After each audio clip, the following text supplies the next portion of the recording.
Hello, everyone. I hope you're all well and making progress in your life hopes. I want to start today by just thinking just for a moment. I mean, I'm an old guy now, and looking back, one is astonished at the energy one had, let's say between 25 and late 30s. The amount that one got done in 24-hour periods is really, in retrospect, quite astonishing, although at the time one took it entirely for granted. So all I'm saying to you young people, give thanks for the energy you have and think hard and long about how to use it properly. When I wake up in the morning, as I've said many times, it's my norm to say the Lord's Prayer a couple of times before I move. The second time, looking for a place to stop, which will be a kind of buffer zone for me during the day when I'm about to waste some time, to not waste that time. Various things have been on my mind during the last few weeks around this issue of how does one age gracefully, what are our duties towards the next generation, all that kind of thing. I guess it's having our family past the 50 mark that sort of rub that in, as the last grandchild we haven't seen yet is still, great-grandchild, is still in utero, but we count them. It's an astonishing experience and quite awe-inspiring in many ways. But the passage of scripture that I go back to frequently is in John's Gospel, the vine, where Christ says something quite astonishing, and we don't live as though we believe it. He says, without me, you can do nothing. With me, you can do everything. That's a pretty astonishing statement. The grace that is around everyone, whether they recognize it or not, is one of the wonders of the world. What is achieved, and especially when you start looking at the people specifically who clearly understood that God was at work in their lives. Probably my favorite example of that is Michael Faraday. I mean, absolutely no education except what happened in the church, but look what he did, and remained faithful to that throughout his life. Christians have made a huge contribution to Western civilization, and especially to the story of science. At some point, I must try and do a complete session on that to try and get the basic skeletal outline of what was accomplished by Christians into the minds of young people, so they're not intimidated so easily, which they are at the moment. The other thing in this area that's been bugging me over the last few, well, not bugging, that's exactly the wrong word. Blessing me would be a better word. Is the verse in the second letter to Timothy. Paul knows he's going to be executed in a little while, very shortly, and it's not bothering him at all. What he wants to do is do as much as he can to get Timothy firmly established in place and competent, and he writes about other people's needs at this point. But he says this, I know whom I have believed, and am persuaded that he's able to keep that which I've committed unto him against that day. You often hear it said, I know in whom I believe. Now, I'm not a linguist or a classical scholar, so I am not sure whether the translation whom I believed and in whom are equally valid, but I know they're very different, because that doesn't depend on linguists. It doesn't depend upon me being a linguist. When I say, I know about him, I believe in him, that in my area of work would mean a certain small group of scientists whom I don't know personally. I didn't have the privilege of knowing personally, but I'd read their work and knew of people who knew them. And I knew their work was good quality. I now realize how little in the scientific literature is actually good quality, and it's been going downhill during the whole of my lifetime. Because when I began in science, it wasn't a profitable move from seeing patients where you ended up with a Rolls Royce and doing research where you ended up with a Ford Taurus, so to speak. But the satisfactions are very different. So people did science because they were really interested in it. It's only when it became monetarily important, which I didn't realize for a long while, that, of course, that started to degrade the whole system. And now we have no idea how much of the literature is fabricated. So and it's much harder to know people in the way that I did in the past, because so many people are publishing so much stuff, much of which is frankly fabricated. But how do you find that out? Evidence-based medicine won't do that. Evidence-based anything won't do that, because the problem doesn't work that way. All that we teach students is that if it's in the New England Journal, you believe it. If it isn't, you don't. Well, that's a gross oversimplification, but you can see what I'm getting at. That is not true. At the very least, you should add, if it's in the New England Journal and the work was not done in Boston, maybe you should believe it. But we have a problem. So when I say I know whom I believe, that's personal. When you say I know in whom I believe, that can be related distantly to their work because you rely on their work, or you've tested it out and found that it's real, but you don't know them. Now, I think the church is mainly full of Christians who know in whom they believe. But the church comes to life when they start knowing whom they believe. And that's exactly what happens in revivals. Suddenly, things happen which cannot be accounted for in the usual way.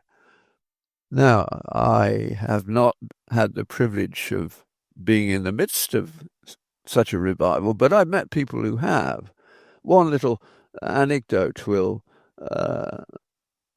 fix the point I'm trying to make in your mind. We had a lovely holiday in the Black Mountains on the border, just over the border from England, in Wales, mid-Wales, near Hereford, courtesy of my boss at the time, who had a cottage there. So we had a lovely week there with my 3 children at that point. Well, maybe it was 4, can't remember.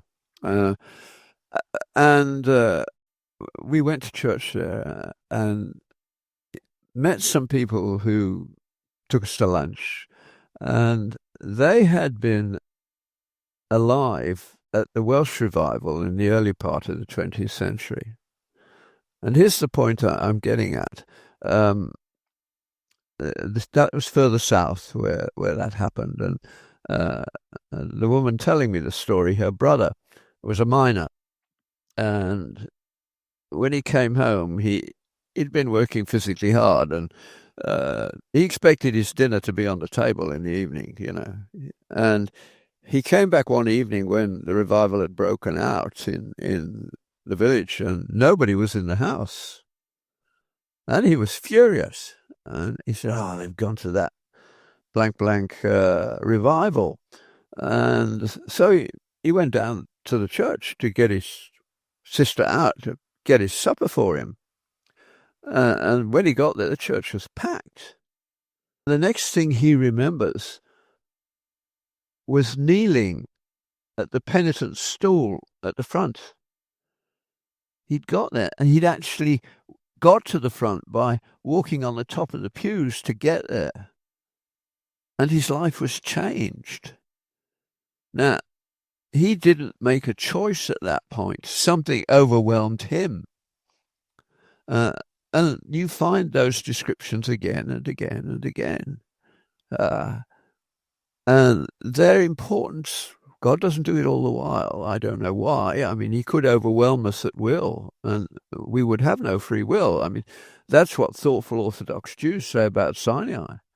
We lost our freedom of choice at Sinai. For you guys, anybody who was there could never say, I don't believe in God anymore. It wasn't an option. He turned up in visible glory and power, and they had seen what happened. You can't say it didn't happen. It's not an option.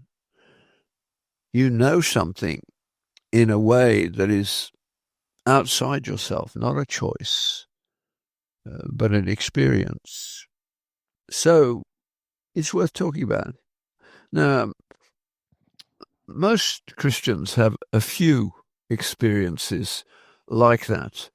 Amazingly, in surveys, somewhere around 40% of people say they're pretty sure they had an experience of something beyond them that they would call divine. Working class guys are probably the easiest ones because they just say, yeah, I felt that, that there's more to this life than we really believe, but I'm off to the pub. Yeah, that's the problem. I've certainly had experiences like that a few times, and you have them when they're necessary, I suppose. I don't know. It's hard to analyze. Some I didn't realize what the experience was about for many years, and then I realized that was a turning point. I remember in my very first 6 months after I became a doctor, qualified, one family who were Christian, and I'd discovered they were Christian when I was admitting her. And these were in the days before dialysis. She just came in because she was very tired and she was always nauseated. And she actually had terminal renal failure. And we didn't have dialysis or anything like that. We could do a little bit to help her sort out her electrolytes and the like. And after a couple of days in hospital, she said, I'm not really getting better, am I? And I said, well, no, we can't cure what you've got. My first learning experience, I said, I was going to talk to your husband this evening. And she said, quite rightly, don't you think you should talk to both of us? So we did. And I had to tell her that she was going to die in weeks, not months. And there was nothing we could do about it except keep her comfortable. They had two children who were, sort of 10, 12, that sort of age. They told them. And they then proceeded to educate me as I watched, almost awestruck, as they told the children what was going to happen. They told them that they trusted that God knew what he was doing, and although it was going to be hard, in the big picture, God doesn't work together for us. He is working together through us for everything else. We are part of that picture. Sometimes you see it at the end of life as particularly children leave this life, and you can see they're going somewhere much, much better. They're not worried about dying. They're frightened about getting there. So this couple, they managed that death so well.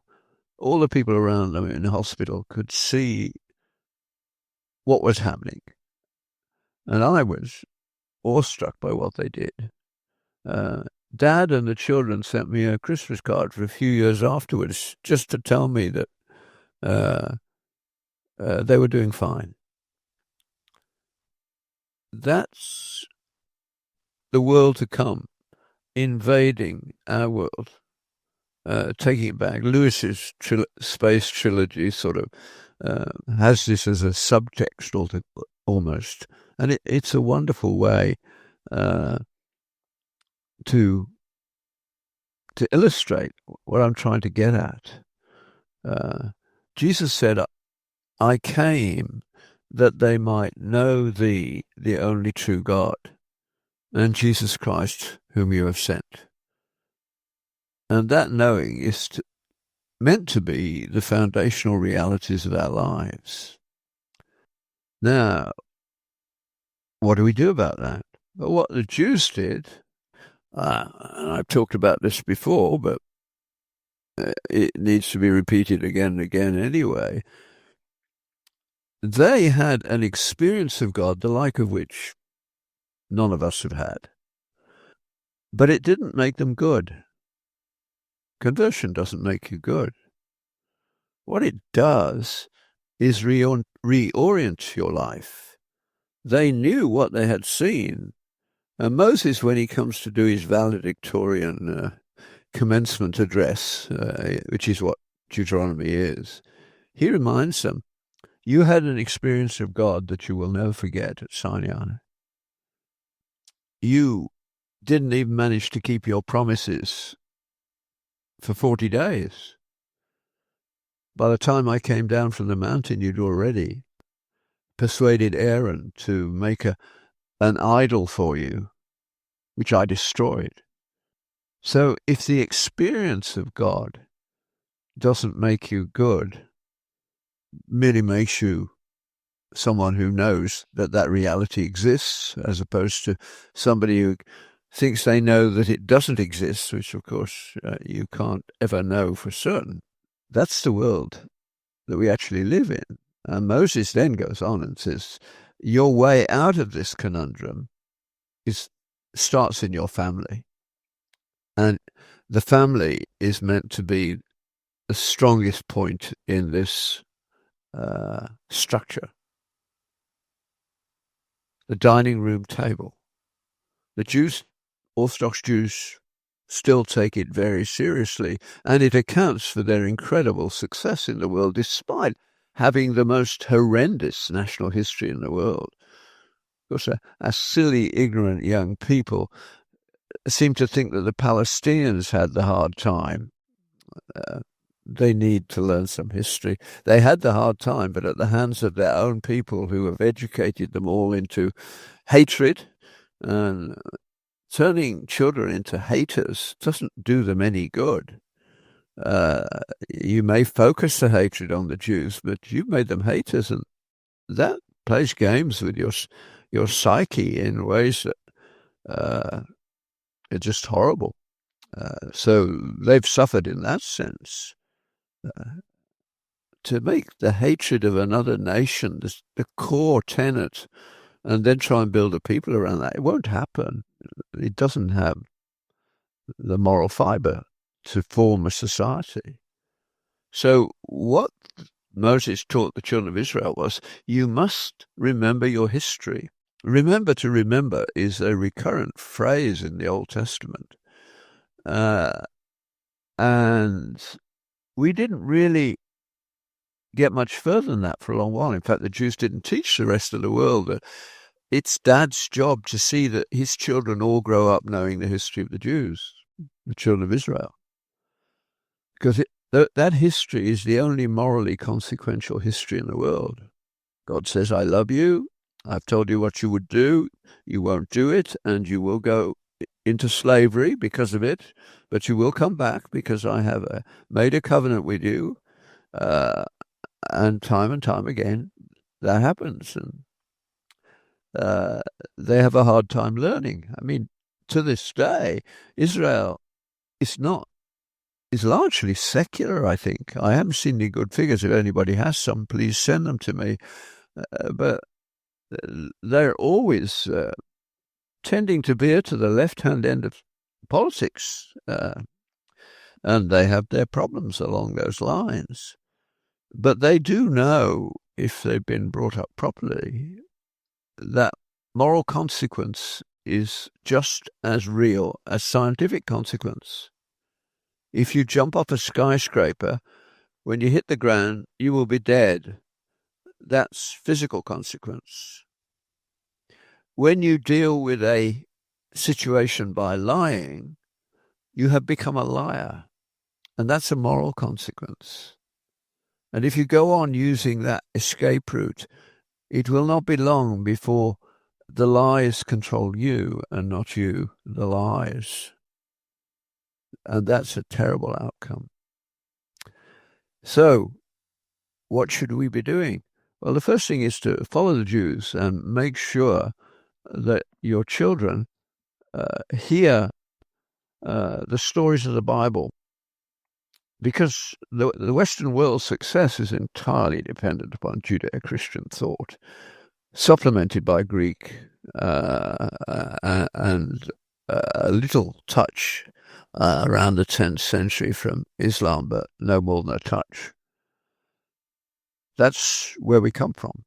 We are Judeo-Christian. I mean, what's happening in Britain at the moment, a lot of people who haven't been to church in years, older people, are saying, we're a Christian country and it's being taken away from us.